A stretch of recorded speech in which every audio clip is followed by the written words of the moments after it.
So in this tutorial, I'm going to be using a variety of colors from My Mary. It's an Italian watercolor paint brand that I've been loving recently. So I've got this My Mary blue, which is like a rich kind of ultramarine blue, and then a magenta-y color. In these ceramic palettes to get started, I'm going to be covering a pulling technique using one pigment. So it's going to be monochromatic.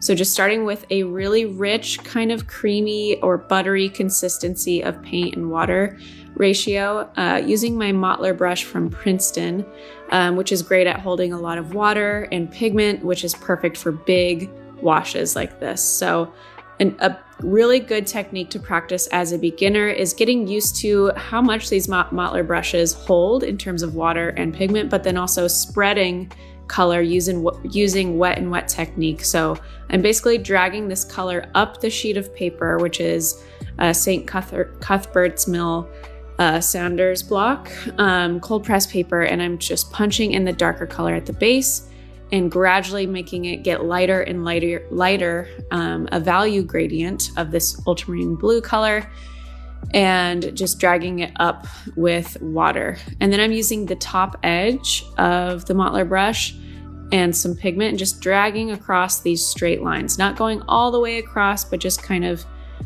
streaking them in across the paper and then smoothing it out with the flat edge of the brush. This is gonna be an ocean, just a very simple, basic ocean. You're gonna practice wet and dry technique once that dries. So while that's drying, I'm gonna move on to my second sheet. I just separated the top and bottom sections of my paper with some 3M blue painter's tape. So I'm applying the same color and the same thickness or consistency at the base of the second sheet and dragging it up with water. And then once I cross over the middle, I'm gonna go on the opposite side, the top side, and add in the magenta color. So we're gonna give it this like two-tone color gradient. So it's gonna get really saturated and thick in consistency on both the top and the bottom edge, and then really light and almost watery as they meet in the middle. So this magenta color from My Mary is extremely pungent and strong, and it will obviously blend or bloom into the blue color. And so I'm gonna just strengthen the color a little bit because every time watercolor dries, it does dry a little less saturated and a little more dark. So now I'm ready to paint in my dark streaks on my ocean. So this is going to be practicing wet and dry technique. We practiced wet and wet technique with the color gradient and the value gradients for our first two paintings, but now we're going to practice wet and dry. These are the two most foundational techniques that you will need to grasp as a beginner or anybody grasping watercolor. So I've got my size 6 brush in a creamy or buttery consistency of that My Mary blue. And I'm now also practicing compound strokes. So I'm using a vertical hold with my brush. So my brush handle is pointed pretty much straight up and down. And I'm going between pressure and release of pressure to get that like wide and then skinny look to my stroke. So that's called a compound stroke when you are going between pressure and release instead of just doing a thin stroke or a thin stroke. So we've got both thick and thin, kind of creating this like S shape for these waves. We're not going to do any sort of blending or shading or making these waves look any more realistic. The further away you step from the painting, the more realistic it's going to look. But I am getting less saturated and more transparent with my color as I go higher up on the sheet of paper. So I'm just adding more water to the blue color so that the color becomes faded. So if you don't know how to lighten your colors or how to darken your colors, make sure to check out my tea to butter ratio or consistent blue, that same My Mary blue, and just painting in a mountain or cliff range on the horizon where the pink and the blue gradient meet each other, and making sure that I'm using a buttery consistency so that the watercolor or color that I'm laying down is opaque. So another thing that most beginners or people who are just getting started with watercolor don't realize is with watercolor that you can get some of your colors really thick and really opaque, almost like a gouache. And most beginners and even intermediate painters don't ever really access that consistency. They're afraid to use that much paint or just not digging around their palette or their dishes in their palette as much as they can to really pull up a lot of that thicker, richer pigment. I don't paint super often with the buttery consistency. I'm mostly in the cream and then anywhere between tea or coffee and cream consistency, but it is really fun for details and mixing in with colors. All right, so now we're moving on to our third painting that's gonna help you advance your watercolor quickly, and we're just gonna be using a different hold with our brush. So the previous painting, we used a mottler brush, and then we also used compound strokes for the waves. But for this practice, I want you just to practice using a slanted hold. So I've got an angle hold on my brush. It's pointed off to the side, and it's about 45 to 35 degrees away from the paper. So I'm using the belly of the brush instead of the tip of the brush and just basically painting in marigolds that are just the shape of a fluffy cloud. So I'm just getting used to dragging the hair of my brush across the paper like this and using the fatness or the belly of the brush to give me these shapes. It's a really simple arrangement that I'm going to be doing with some of my favorite flowers, which is marigolds. We have them in our garden here in California. I love marigolds so much. They're bright, bright orange.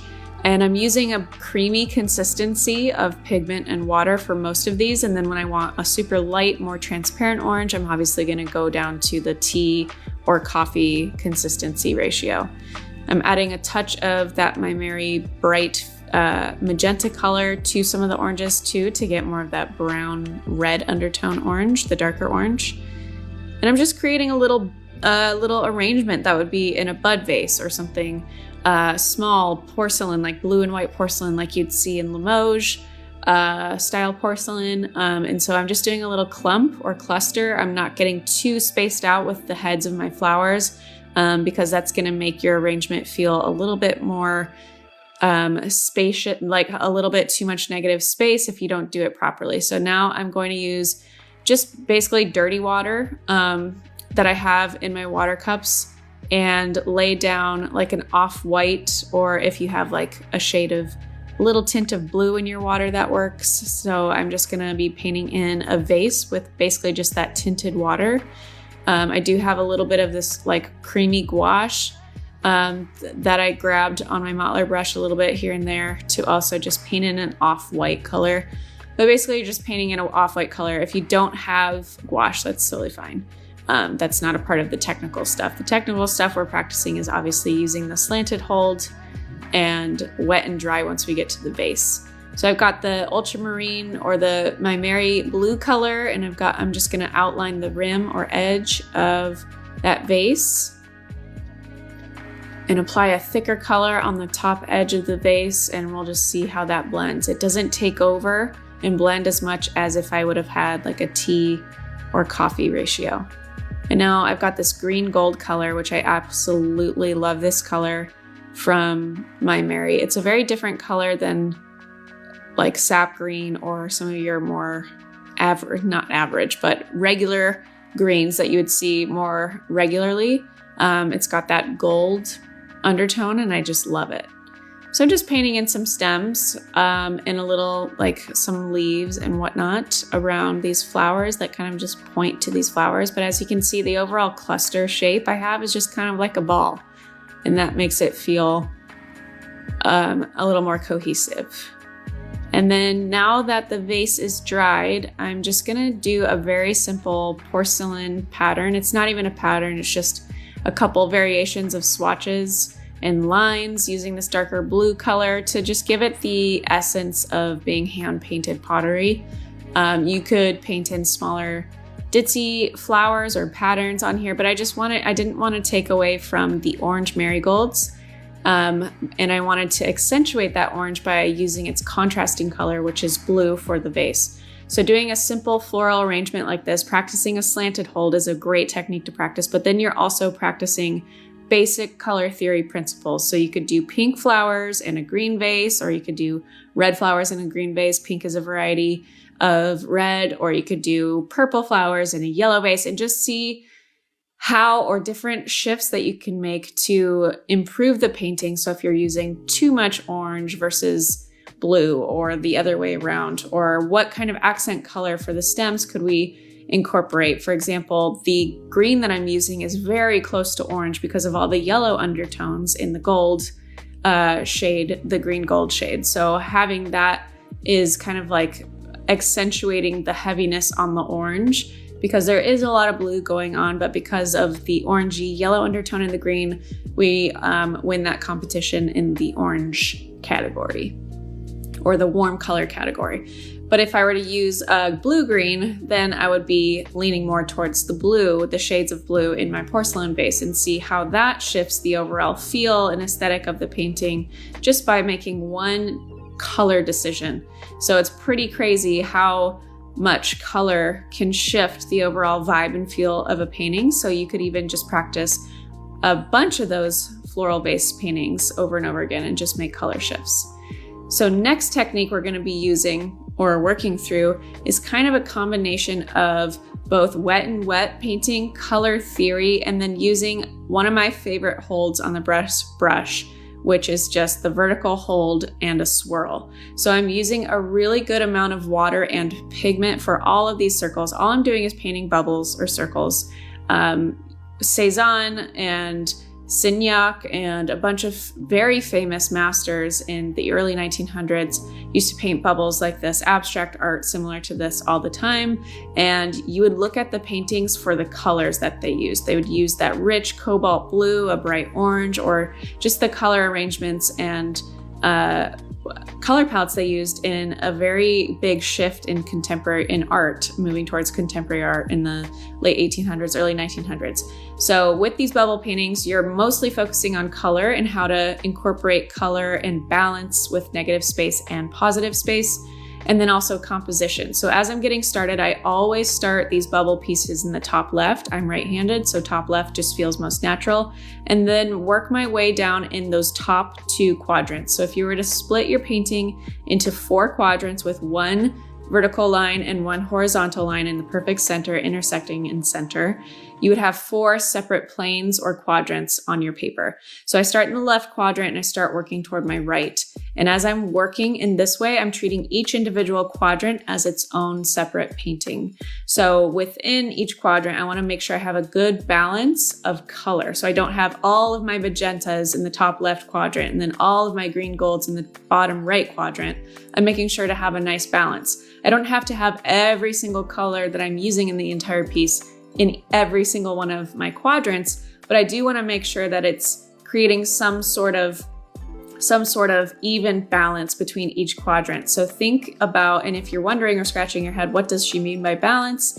Think about tipping points. So if each one of these bubbles or circles was weighted and they obviously grew in the amount or the amount that they weighed by how heavy they felt. So they could feel heavy if they are really thick and dense with color. They could feel heavy, like a darker color can feel heavier than a more transparent color.